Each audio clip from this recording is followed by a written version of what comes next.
Muy buenas noches, bienvenidos a la hora clave. Maqui Arenas cumple tareas en el exterior. El 18 de octubre de 1945 fue derrocado el gobierno de Isaías Medina Angarita.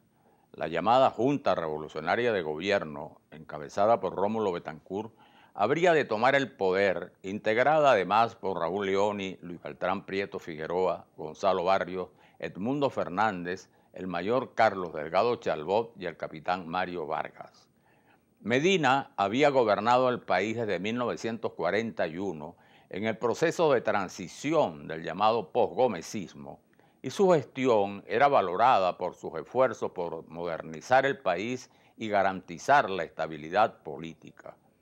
La oposición era encabezada por Acción Democrática, que había convertido en una bandera la elección secreta, universal y directa del presidente de la República y de los cuerpos deliberantes. Grupos del viejo gomecismo, que todavía ejercían influencia en el gobierno de Medina Angarita, se oponían a este cambio. Acción Democrática se había perfilado como el primer partido político venezolano con penetración organizada en los sectores obreros, el campesinado y una naciente clase media. Sus planteamientos expresaban las inquietudes políticas e ideológicas de los líderes de la llamada generación del 28. En 1945, y ante la necesidad del cambio de gobierno, se hicieron más fuertes las tensiones políticas entre gobierno y oposición, y surgió, por iniciativa de Medina Angarita, compartida por Betancourt, la posibilidad de un presidente independiente y de transición que en el lapso de un año convocara elecciones democráticas. Hubo coincidencia entonces en el nombre del embajador venezolano en Estados Unidos, Diógenes Escalante, quien luego de conversar con los enviados de Medina Angarita, incluso con Betancourt y Raúl Leoni, aceptó la responsabilidad. El 18 de octubre de 1945 ocurre un golpe de Estado que derroca al gobierno constitucional del presidente Isaías Medina Angarita. Él fue el último presidente de un ciclo de gobernantes provenientes de la región de los Andes, concretamente el estado Táchira. Y ese golpe de Estado marcó el fin de una transición hacia la democracia y la modernización del país, iniciada en 1935 con la muerte de Juan Vicente Gómez, el último presidente del ciclo andino que era autócrata, que era dictador. Dicho golpe de Estado es una de las fechas más polémicas en la historia de Venezuela. Prácticamente, como dice Manuel Caballero, hablar del 18 de octubre del 45 es una invitación para que se exalten las pasiones. Este acontecimiento tan complejo debe entenderse no en el dilema de golpe de Estado y revolución, porque los partidarios del mismo consideran la fecha como un golpe revolucionario, como una revolución. De hecho, la llaman la Revolución de Octubre, mientras que los detractores de este suceso sencillamente lo llaman el golpe de Estado, dándole un carácter más ofensivo y lo pretenden minimizar. Consideramos que tal dilema es falso. Se puede llegar a pensar, en efecto, que el 18 de octubre fue un golpe de Estado, pero luego las consecuencias que dejaría para Venezuela con el subsiguiente gobierno que va a tener el país y las consecuencias tanto políticas, institucionales y materiales, le van a dar al país también un cambio, sin duda alguna, también que podemos calificar de revolucionarios. Con la presidencia del general López Contreras, Venezuela avanzaba en un camino de libertades constitucionales todavía muy cerradas, pero que eran ya una situación completamente de avance en comparación con el despotismo de Gómez. La presencia de Diógenes Escalante en Caracas fue interpretada como el primer paso, pero inesperadamente el veterano político sufrió una grave crisis que puso en evidencia serios problemas mentales. Descartada por esta razón la candidatura de consenso de Escalante, se abrió paso a la candidatura de Eleazar López Contreras, cuya reelección significaba el regreso al posgomecismo de los años 30, y Medina Angarita propuso el nombre de su ministro de Agricultura, Ángel Biagini. Acción Democrática de esta manera acentuó las conversaciones que ya mantenía con la Unión Patriótica Militar, un grupo de jóvenes oficiales que planteaban un cambio radical del gobierno, encabezados por Marcos Pérez Jiménez. De esa alianza surgió la iniciativa del golpe del 18 de octubre que marcó un punto de inflexión en la historia contemporánea. Sucedió el 18 de octubre de 1945. ¿Por quién fue derrocado Isaías Medina Angarita? ¿Cuál fue el papel de la Junta Revolucionaria de Gobierno? ¿Cuánto tiempo estuvo Isaías Medina en el poder? Bueno, el 18 de octubre de 1945 ya es una fecha histórica que marca el acontecer contemporáneo de Venezuela. Se han hecho muchas interpretaciones, se conocen detalles, episodios, los protagonistas lo han contado, pero valdría la pena a estas alturas ver la proyección histórica de lo que ocurrió justamente con el derrocamiento de Isaías Medina Angarita y el ascenso al poder de la Junta Militar Revolucionaria de Gobierno, de la Junta Revolucionaria de Gobierno, no militar, presidida por Rómulo Betancourt y donde sí formaban parte dos militares, Delgado Chalbo y Mario Vargas. Y nadie mejor para ello que el profesor Marco Tulio Brumicelli, dirigente político, parlamentario, quien por cierto tiene un excelente trabajo, un estudio de varios años, donde profundiza en este hecho histórico. Queremos hoy compartir nuestro programa con él y bienvenido. Muchas gracias. Marco Tulio. ¿Qué queda de aquel hecho tan registrado y revisado en la historia de Venezuela? No, yo creo que queda nada más y nada menos que el sentimiento democrático del país. Es decir, el 18 de octubre le abre la oportunidad a Venezuela para tener una experiencia democrática. Es decir, el solo hecho de permitir primero la gran apertura política, en segundo lugar el derecho al voto universal y secreto, no solamente de un sector, sino en general del país entero, incluyendo los analfabetos, mujeres y venezolanos mayores de 18 años. En otras palabras, de aquel país, digamos, de política de élites, se pasó a una política de participación colectiva. Y yo creo que si nosotros revisamos, es decir, lo que hemos heredado de eso, bueno, el 6 de diciembre, cuando nosotros pudimos derrotar al gobierno, es una herencia directa de aquel derecho adquirido en ese momento, y no solamente del derecho adquirido, sino de la experiencia adquirida de participación colectiva. Y lo que ocurrió también el 30 de noviembre del 52, ¿no? Por circunstancias supuesto. más difíciles incluso, ¿no?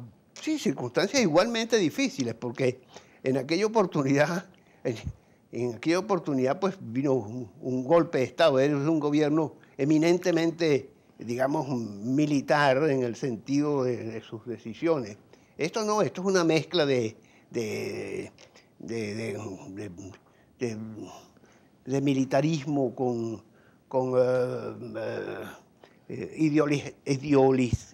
ideología comunista. Sí, es un modelo nuevo, distinto, ¿no? Sí, más exacto, complejo. sí. Pero yo decía en relación a que el 18 de octubre es un gran salto a la modernización del país en lo político, ¿no?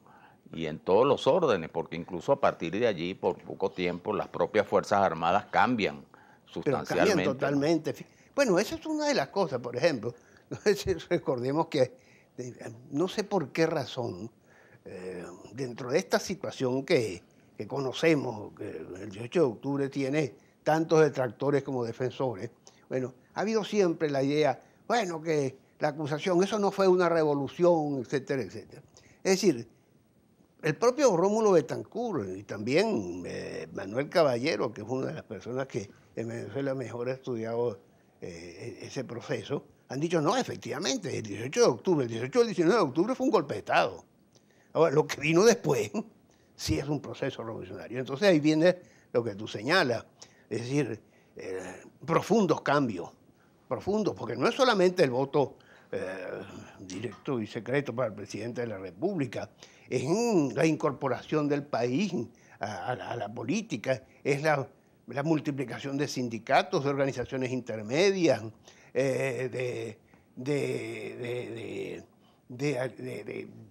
digamos, de la incorporación de los derechos humanos, no solamente en el texto constitucional y en la ley, sino en la vida misma del país. La creación de los partidos políticos. Bueno, la creación y digamos, y libertad en general de los partidos políticos. Una experiencia democrática muy, muy importante que yo creo que de alguna manera ha marcado todo el proceso político a partir de entonces en Venezuela. Porque también lo que ocurrió en 1952 es porque Pérez Jiménez no pudo tampoco echar atrás lo que había sido una conquista popular desde 1946-47, que era el voto popular. Claro. ¿Verdad? En otras palabras, estas dictaduras han tenido que aceptar, ¿verdad?, aquellos principios, aun cuando por supuesto no los han respetado, ¿no? Ahora, ese proceso y el desenlace, el 24 de noviembre del 48, para muchos hay varias explicaciones. Una de las más comunes es el fracaso de aquel intento de consenso en torno a la candidatura de Escalante, que como sabemos pues se frustró por razones de salud, de Escalante, en el cual habían convenido tanto Acción Democrática como el PDB. Como PDB y el mismo Partido Comunista. Claro, y que en un año garantizaba pues unas elecciones y el regreso, cambio político. Un cambio político. Unos lo atribuyen a eso, otros también lo atribuyen y seguramente también tiene mucha fuerza el hecho de que los militares de la Unión Patriótica Militar de Pérez Jiménez tenían un proyecto propio, y era que asumiera el poder independientemente de Escalante o independientemente de lo que ocurriera, ¿no? Y el tercer factor, quizás más importante, fue la reaparición como candidato presidencial con opción de ser electo de López Contreras, ¿no? Sí. ¿Cuál de esos tres factores o los tres se juntaron? No, eso es un conjunto de factores y esos tres cuentan. Yo diría que el problema esencial era que todo esto, es decir, el momento era de una influencia muy determinante de las logias militares del sur que habían tomado cuerpo.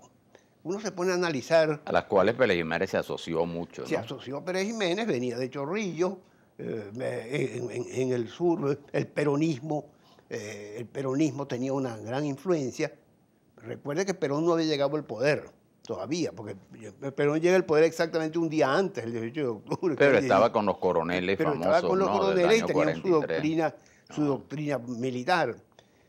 Entonces, ¿qué es lo que ocurre?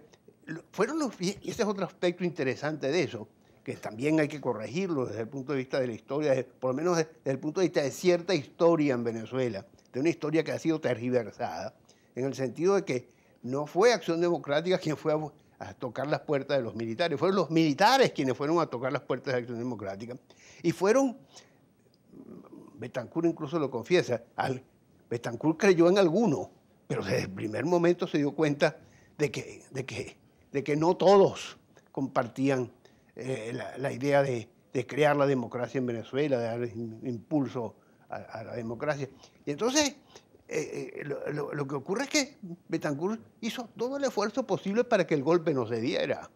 Incluso hubo conversaciones con Medina, proposiciones públicas que se hicieron. Sí, toda la gestión con Gallego. Todas las gestiones con Gallego. Es decir, lo que ocurrió fue, y entonces ahí viene el tercer punto de López Contreras, es que Betancur se da cuenta que hay dos cosas. Por una, la liquidación de Escalante y la candidatura de Biagini le abrían las puertas en el Congreso a que el Congreso designara a López Contreras y no a Biagini. Y sería eso un gran retroceso. Pero por otro camino, o por el otro lado, también había una conspiración que estaba montada por López Contreras, que eso está también bastante documentado en la historia de Venezuela, ¿verdad? En otras palabras, Betancur sabía, sí, íbamos a caer en manos de lo anterior, y López Contreras tenía para ese momento no el prestigio que puede tener hoy.